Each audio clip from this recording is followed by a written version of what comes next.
Mata saya aja yang tidak mengerti soal analisa ini, itu mata telanjang gitu kan. Itu saya yakin banget itu bukan foto Jokowi. Jadi tolong Pak Jokowi berkaca-kacalah di rumah gitu loh. Di kamar mandi kah, di kamarnya kah. Tolong berkaca, apa itu muka saya gitu loh.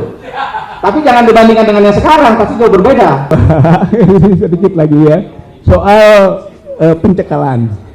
Pencekalan itu berdasarkan surat dari Dirjen Imigrasi, ya, Kementerian Imigrasi dan Pemasyarakatan Republik Indonesia. Ada dasar-dasarnya, tapi intinya begini: menindaklanjuti surat keputusan Kepala Kepolisian Negara Republik Indonesia nomor sekian-sekian tanggal 10 Desember tentang pencegahan dalam perkara pidana yang terhitung tanggal 11 Desember 2025 sampai 11 Juni 2026. Dengan ini disampaikan penarikan sementara paspor RI atas nama saudara. Gitu ya. Jadi langsung minta ditarik paspor. Gitu ya. Mohon kerjasamanya menyerahkan paspor RI kepada kantor imigrasi, ya, atau kantor imigrasi terdekat dengan domisili saudara paling lama 3 hari setelah saudara menerima surat pemberitahuan. Gitu ya. Untung saya punya paspor. Ada yang lebih untung tidak punya paspor. Pak Rustam, apa yang mau diserahkan? Jadi intinya gitu kan, kita harus menyerahkan paspor. Kita agak senyum juga, memang tidak punya agenda ke luar negeri, apalagi kabur. Apalagi kabur, rugi kalau kita kabur. Ya kan? Apa gunanya kita ke luar negeri, orang urusannya di dalam negeri kok, belum tuntas urusan ini, gitu. Malah harus ada di sini, gitu kan, untuk itu, gitu. Satu, aneh. Gitu.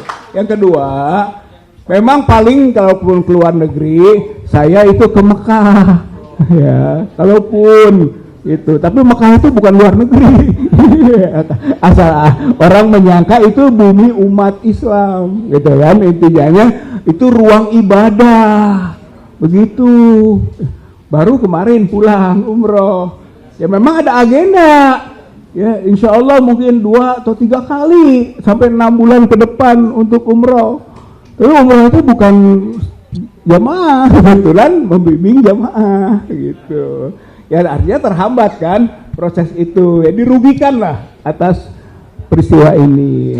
Untuk kegiatan ibadah, ya baik membimbing maupun yang dibimbing sama-sama ibadah. Berarti dengan pencekalan dan penarikan paspor ini maka menghalangi ibadah. Gitu. Saya kira ini poin penting. Padahal relevansinya nggak ada. Gitu. Malah yang seharusnya dicekal atau itu Jokowi, gitu. Intinya mah begitulah. Jokowi yang kemungkinan kabur. Jokowi yang kemungkinan berlindung ke negara-negara yang lain.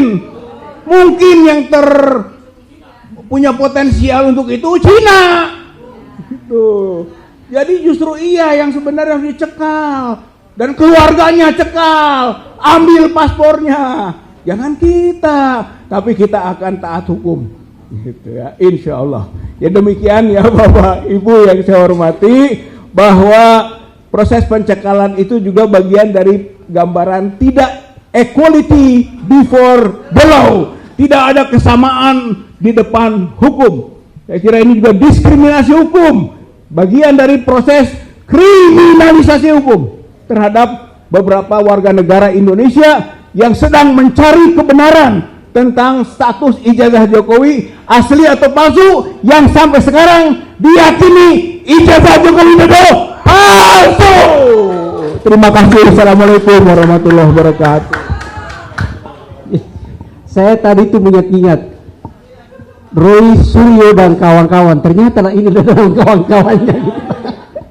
Padahal informasi saya dapat Bu Kurnia, Mas Rustam dengan Bang Rizal baru kenal juga dengan Mas Roy gitu loh. Jadi ternyata dan kawan-kawan itu cepat sekali gitu ya. Oke, ke Mas Rustam ini yang ikut melihat. Kayak kalau itu kan dilihat, diraba, diterawat, dinikmati. Kalau belanja, tapi ini kan ijazah bro, cukup dilihat ya. Silakan ke. Oke,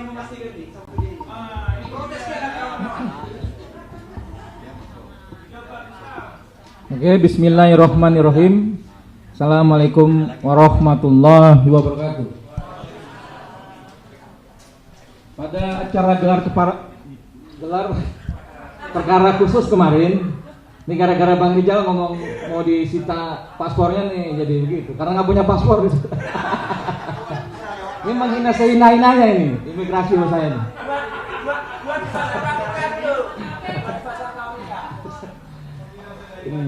Saya salah satu yang ada di ruangan itu. Saya sedikit cerita. Sepertinya Jokowi megang banyak ijazah ini kayaknya. Saat itu saya bilang sama polisi-polisi dan kawan-kawan yang lain, kalau saya bukan seorang kuasa hukum, saya nggak ngerti hukum. Saya ini aktivis. Yang saya bicarakan adalah apa yang saya tahu dan apa yang saya rasakan gitu. Jadi ketika berkepanjangan berdebat, berdiskusi, kita pada titik akhirnya aja.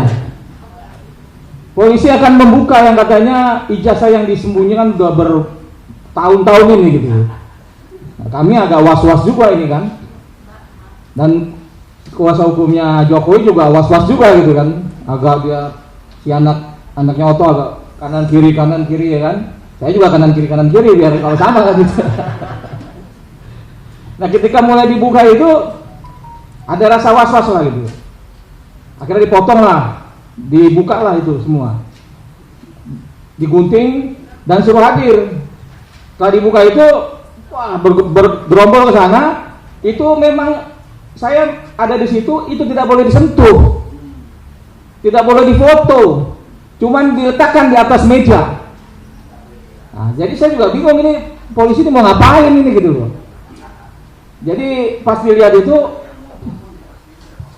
yang moto pun dari polisi gitu loh, dari jarak jauh lah dari depan sana gitu loh. Nah, ketika dilihat itu polisi agak-agak wah bangga lah, wah ini alat bukti ini asli segala macam gitu kan. Yang di depan juga kita agak-agak diam juga, diam. Pas ngelihat itu diam juga, saya tambah was-was lagi. Waduh, ini pada diam juga nih. Akhirnya saya dipanggil sama Bang Kosinudin. Bang Usam sini lihat-lihat. Ya mau nggak mau deh saya bangkit dari duduk saya. Dengan sangat terpaksa, ketika saya dekat, ada jarak 1 meter, saya belum melihat, cuma saya intip aja tuh. Saya intip tuh, ya fotonya foto yang kemarin. Artinya saya bilang sama polisi, Pak polisi ini mah palsu, itu bukan foto Jokowi. Lihat ada mulutnya, kacamatanya. Polisinya tadi senyum-senyum agak bingung juga ngadepin saya gitu.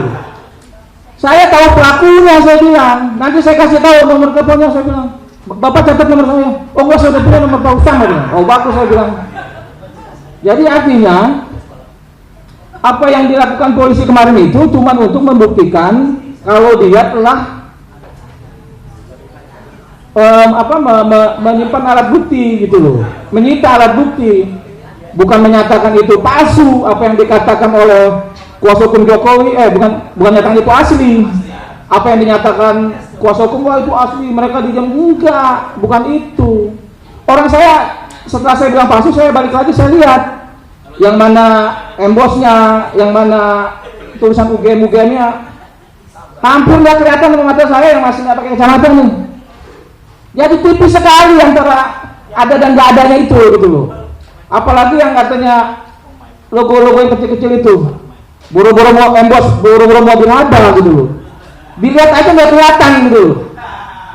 Jadi saya menduga ini, waduh polisi bagaimana nih cara ilmunya gitu loh.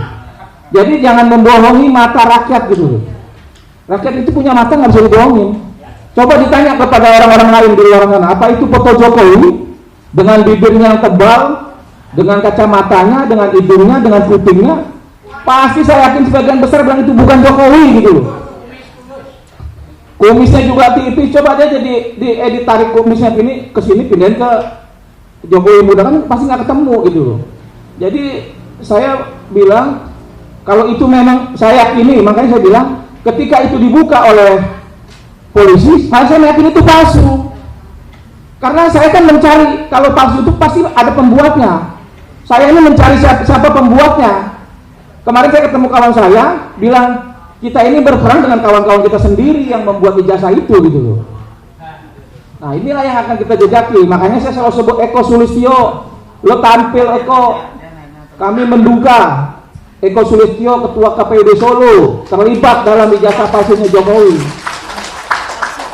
Temuin tuh Mas Indro Cahyono, tapi kan sampai saat ini nggak tampil-tampil si Eko itu. Jadi artinya, apalagi tadi melihat alat bukti yang dibawa oleh Mas Roy. Setahu saya memang apa yang dia hadirkan di Bareskrim Mabes Polri itu fotokopi yang ada garis tengahnya, artinya dilipat. Nah, tapi kemarin itu mulus, tidak ada lipatan. Dan terlihat memang lebih kayak baru gitu loh. Nah, fotonya juga tajam memang. Kayaknya nggak ada itu tahun 80 kan pasti ada mulutnya tebal jadi tambah tebal lagi karena tintanya melebar kan gitu. Tapi ini enggak kan? Nah, kupingnya juga harusnya tambah panjang lagi karena melebar tintanya gitu. Itu kan enggak. Jadi artinya dengan mata saya aja yang tidak mengerti soal analisa ini, itu mata telanjang gitu kan, itu saya yakin banget itu bukan foto Jokowi. Jadi tolong Pak Jokowi berkaca-kaca lah di rumah gitu loh, di kamar mandi kah, di kamarnya kah, tolong berkaca. Apa itu muka saya gitu loh. Tapi jangan dibandingkan dengan yang sekarang, pasti jauh berbeda. Yang sekarang ini kan ada botak Pak Jokowi, itu kan masih agak rambut belah tengah gitu loh. Jadi kalau menurut saya Jokowi berhentilah berbohong begitu gitu. Kita kan rakyat nggak bodoh gitu loh.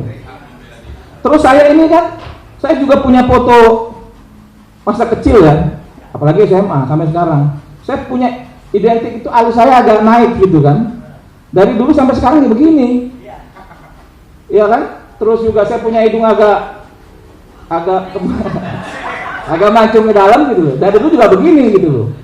Tapi ketika saya lihat Pak Jokowi itu alisnya kok berubah, tambah turun kayak celurit ke bawah, agak aneh juga. Kalau perempuan mungkin berubah dari tebal dibikin kayak gitu. Bibirnya juga begitu, bibir Pak Jokowi bagus, yang asli gitu loh. Tapi kok di foto itu tebal. Kalau perempuan ditebal-tebalin mungkin oke juga gitu loh. Artinya kan Jokowi ini kan laki-laki beneran gitu loh, nggak mungkin lah dia merubah itu untuk kelihatan lebih bagaimana gitu. Jadi saya menduga sekali sesuai dengan apa yang dikatakan analisa Mas Roy, Bang Rismon, Dr. Tifa, kalau itu bukan fotonya Jokowi. Artinya saya juga meyakini sekali kalau itu memang bukan fotonya Jokowi. Jadi nggak usah lari kemana-mana, kita lihat aja foto itu. Itu jelas kelihatan sekali gitu. Nah setelah itu foto SMA-nya juga dikasih lihat, tapi nggak ditaruh di meja. Cuman ada aja dipegang, ini foto SMA. Saya melihat antara foto SMA dengan foto kuliah itu juga berbeda. Foto SMA itu kayak mohon maaf, kayak agak gondrong, kayak putih-putih begitu kulitnya kan, kayak keturunan Chinese begitu. Tapi kalau yang ini kan, yang dilihat kemarin kan kayak jauh banget gitu, memang jauh banget gitu, jadi aneh lah. Nah terus tambahan saya itu mengenai ada kawan juga, rekan-rekan kuasa hukum yang sampai menangis gitu. Itu lucu juga kalau saya bilang mah ibu lebay. Jadi nggak, pas dulu saya bilang juga, ibu ngapain ibu nangis-nangis lihat foto Jokowi, lihat ijazah Jokowi, saya bilang gitu kan. Yang bilang ini asli, saya bilang itu fotonya beda. Oh iya emang fotonya sih beda, dia bilang gitu. Jadi apa yang dikatakan ibu itu, kalau menurut saya ini kelebihan seorang perempuan aja lah. Jadi jangan orang juga wah dibikin begini langsung Bang Egy dibilang katanya percaya ijazah saya palsu. Saya rasa nggak percaya juga Bang Egy ijazah saya palsu itu ibu itu aja yang lebay, saya bilang begitu. Nah, kira-kira saya sampai hari ini saya masih mencari tahu gitu loh. Apakah ijazah Jokowi itu dibuat di pasar pramuka apa bukan, ya kawan-kawan saya masih mencari orang pembuatnya. Jadi saya bilang sama kemarin di acara itu, kalau kalian mau memenjarakan kami dengan kata itu ijazahnya asli, tapi sedangkan pembuatnya itu aja berkeliaran, masih berkeliaran, saya bilang. Artinya itu ada yang buat ijazah. Nah, sekarang kalau kita bandingkan dari yang saya bilang pertama kali dikasih di Bareskrim, fotokopi ijazah Jokowi itu berbuah, ada garis lipatan. Tiba-tiba kemarin saya lihat itu ijazahnya itu mulus, masih bersih. Saya menduga ijazah Jokowi yang dikasih lihat di Bareskrim fotokopi itu dengan yang kemarin apakah sama? Jangan-jangan ini saya menduga dibuat lagi nih. Seharusnya ada lipatan dong saat itu. Saat diperlihatkan kemarin, harusnya ada lipatan tengah. Ini nggak ada. Apa karena lagi rame-ramenya ada emboss, watermark gitu kan? Ditambah lagi dibikin lagi supaya sama. Karena disimpannya cukup lama ini. Dia, kalau saya bilang sih mungkin diduga ada maksud lain untuk menyembunyikan terlalu lama gitu kan. Entah dengan cara-cara apa kita nggak tahu, karena dia punya kekuasaan untuk itu gitu. Tapi artinya itu menurut batin saya itu barang yang berbeda antara yang diperlihatkan oleh Bareskrim dengan yang diperlihatkan kemarin. Karena di Bareskrim itu ada lipatan agak-agak kotor sedikit, di Polda kemarin mulus. Kalau dilihat di sana ada iler-ileran bekas fotokopi, sini nggak ada gitu. Jadi itu saya rasa itu.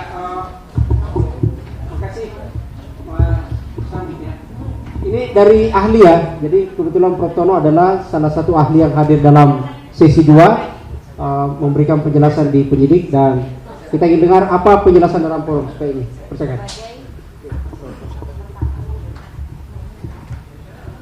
Terima kasih. Assalamualaikum warahmatullahi wabarakatuh. Saya pengalaman kemarin itu pengalaman pertama saya masuk ke Bares ke Polda itu. Jadi ngurus STNK aja nggak pernah ke sana. Oke, tapi memang pengalaman kemarin itu sangat ini ya. Yang pertama sekali kesannya itu memang kita dibuat lelah gitu ya. Kita sudah menunggu lebih dari 10 jam gitu. Kita menunggu baru kemudian ijazah itu diperlihatkan. Ya sudah dalam keadaan fatigue gitu ya, physical fatigue gitu ya, memang ya konsentrasi sudah anulah sebagian besar kita ini. Nah, cuman satu hal yang memang juga, jadi itu yang pertama ya. Jadi kita tuh tidak beri kesempatan diberi kesempatan yang di momen yang terbaik lah untuk kita bisa kognitif kita tuh dan bekerja dalam kondisi yang prima gitu. Yang keduanya sangat aneh sekali, kemudian tidak boleh diraba, tidak boleh itu gitu. Saya pikir tadinya membayangkan saya bakal diedarkan gitu loh, dimuter gitu, kemudian masing-masing bisa melihat, bisa gini. Ternyata cuma begitu. Bayangkan begitu ditaruh itu kan tersangkanya aja ada 3 orang. Penasihat hukumnya ada mungkin 4 orang, ada ahli juga 3 orang gitu. Ya kan Jadi memang menurut saya ini ada sesuatu yang sangat tidak adil gitu ya, tidak adil, tidak fair gitu. Sudah diberi waktu di 5 menit terakhir sebelum kita berakhir, kita sudah menunggu 10-11 jam, keadaan kondisi fisik yang sangat lelah gitu ya. Kemudian tidak boleh saya membayangkan seperti kita itu kedudukannya seperti seorang gemologis misalnya. Gemologis itu orang yang expert dalam menilai batu permata gitu ya, batu permata, berlian atau apa gitu. Kemudian cuman boleh dilihat, itu kan kacau itu. Mana ada gemologis mau melakukan pemeriksaan atas itu, kalau dia seorang profesional betul ya tidak akan ditolak itu pasti. Jadi kita juga sebetulnya kondisinya kemarin seperti itu. Kita melihat seperti itu kok harus cuma dilihat doang dan tidak boleh diraba, tidak boleh. Nah, padahal seharusnya itu justru yang paling ideal itu seperti yang dianukan oleh Reza Indragiri di Rakyat Bersuara kemarin itu. Ya, Rakyat Bersuara kemarin. Bikin badan independen yang tidak bias gitu ya. Kemudian kelompok independen lah gitu. Laboratorium forensiknya kalau bisa juga ada kemudian ahli-ahlinya dianukan, dan apa yang dilakukan oleh polisi itu juga harus dibuka. Tidak boleh kemudian cuma sekedar tahu hasilnya aja ini identik gitu. Kita tuh sejak SD itu dididik kalau kita mengerjakan pekerjaan itu ya ada anunya, prosesnya kita tuliskan gitu. Itu wajib itu. Kalau kita cuman misalnya ada satu ujian atau ulangan gitu, kita cuman hasilnya aja X gitu. Meskipun itu benar, tapi tanpa proses apa-apa, tanpa proses menunjukkan prosesnya, kan itu pasti ditolak itu oleh gurunya. Jadi bagaimana mungkin kita yang sudah dididik sejak kecil seperti itu, tiba-tiba disampai di kepolisian malah kemudian ini identik apa? Yang identiknya apa? Identik dengan apa? Dengan bagaimana prosesnya, bagaimana metodologinya, bagaimana. Jadi memang ini menurut saya ada sesuatu yang sangat krusial yang maka dari itu saya mengusulkan ya tadi saya kira sangat bagus sekali apa yang disarankan oleh Ustaz Rizal Fadilah. Ada lembaga independen, ahli-ahli yang independen, kemudian terus apa yang dilakukan oleh kepolisian itu harus terbuka. Ini juga harus penting sekali. Kita tuntut bahwa kepolisian berikan prosesnya. Kemarin kan lihat fotokopi ijazahnya itu Iya. Secara orang ahli pandangannya profesi itu kecenderungannya. Ya begini, ya dalam kondisi yang seperti itu saya juga, terus terang saya juga suka malas gitu loh. Kalau bagaimana mungkin orang kita bisa melihat sesuatu itu bisa objektif melihat cuman gitu. Tapi yang jelas, sangat jelas itu betul. Kalau foto itu kok tampak baru. Itu terus memang tidak ada lipatan itu. Sebenarnya kalau tidak ada lipatan itu kan bisa jadi bahwa itu di fotokopinya sudah dilipat kemudian di scan lagi kan gitu ya. Jadi itu Tapi yang jelas itu fotonya itu sangat baru. Dan tolong saya juga Pak Roy Suryo barangkali ya ada. Udah izin ya. Seingat saya ukuran ijazah saya UGM itu tidak mungkin masuk ke ke map itu. Itu kok bisa masuk seperti itu? Ukurannya besar kok punya saya. Dia tidak mungkin bisa masuk ke map yang seperti itu. Kecuali kalau itu dibikin khusus gitu ya. Tapi masa mau bikin khusus? Saya coba di cross check lagi dengan apa yang dianukan oleh Pak Roy Suryo. Tapi memang saya adalah generasi tua ya, saya lulus tahun 79. Jadi memang apakah mungkin sudah ada perubahan ukurannya? Jadi itu juga harus kita cross check lagi apa anunya. Tapi yang jelas adalah saya kira itu polisi harus membeberkan hasilnya, prosesnya untuk jangan cuma hasilnya. Kemudian bentuk lembaga independen atau komisi yang independen yang tidak bias gitu ya, tidak berpihak. Nah, kemudian yang paling penting juga tidak kalah pentingnya juga semua ijazah baik punya Jokowi dan punya 13 yang lain yang dianukan itu di-scan dengan resolusi tinggi. Scan dengan resolusi tinggi itu kemudian kita uji, kita lakukan pengukuran lah gitu ya dengan akurat gitu. Saya kira itu harus dilakukan itu, karena ada uji forensik yang lainnya juga misalnya untuk secara kimiawi misalnya carbon datingnya gitu ya, kemudian tintanya, umur tintanya itu juga Nah, tapi itu polisi harus betul-betul transparan, jangan kemudian dicari hasil diberikan hasilnya aja bahwa ini sudah identik. Itu menurut saya enggak ini. Jadi yang berwenang itu memang sekarang berdasarkan undang-undang adalah polisi. Tapi ya jangan sewenang-wenang gitu ya kan. Berwenang itu bukan berarti harus bisa sewenang-wenang, karena kalau seperti itu artinya kemudian memperlakukan kita ini semua ya sudah, lu percaya aja dah sama gua kan gitu. Nggak bisa dong seperti itu.